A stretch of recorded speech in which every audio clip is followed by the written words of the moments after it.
بسم اللہ الرحمن الرحیم۔ السلام علیکم بچوں، آج دن ہے منگل کا اور تاریخ ہے 8 ستمبر، اور آج جو ہے وہ ہم جماعت سوم کے سبق حضرت خدیجہ رضی اللہ تعالی عنہ سے نکاح کی پڑھائی کریں گے۔ چلیں بچوں شروع کرتے ہیں۔ حضرت خدیجہ رضی اللہ تعالی عنہ مکہ مکرمہ کی ایک نہایت مالدار خاتون تھیں۔ آپ رضی اللہ تعالی عنہ کا تجارتی سامان دور دراز علاقوں میں جاتا تھا۔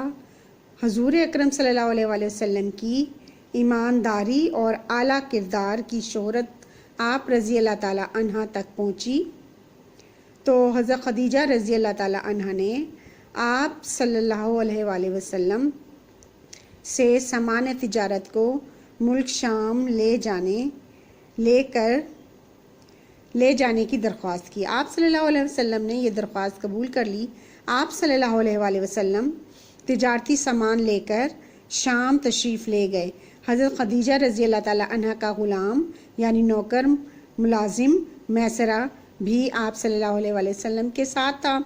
حضور اکرم صلی اللہ علیہ وآلہ وسلم کے عمدہ یعنی اچھے اخلاق اور دیانتداری یعنی سچائی کی وجہ سے تجارت میں بہت زیادہ منافع ہوا۔ سفر سے واپسی پر میسرہ نے حضرت خدیجہ رضی اللہ تعالی عنہ کو سفر کے حالات سنائے اور آپ صلی اللہ علیہ وآلہ وسلم کی سچائی اور ایمانداری کی بہت تعریف کی۔ حضور اکرم صلی اللہ علیہ وآلہ وسلم اپنی سچائی اور ایمانداری کی وجہ سے صادق اور امین کے لقب سے پہلے ہی مشہور تھے۔ حضرت خدیجہ رضی اللہ تعالی عنہ آپ صلی اللہ علیہ وآلہ وسلم کے اچھے اخلاق اور ایمانداری سے بہت متاثر ہوئیں اور حضور اکرم صلی اللہ علیہ وسلم کو شادی کا پیغام بھیجا۔ آپ صلی اللہ علیہ وآلہ وسلم نے اپنے چچا حضرت ابو طالب سے مشورہ کیا اور ان کی رضامندی سے حضور اکرم صلی اللہ علیہ وسلم کی شادی حضرت خدیجہ رضی اللہ تعالی عنہ سے ہو گئی۔ بچوں، آپ نے اس میں پڑھا کہ حضرت خدیجہ ایک نہایت مالدار خاتون تھی مکہ مکرمہ کی، اور وہ ایک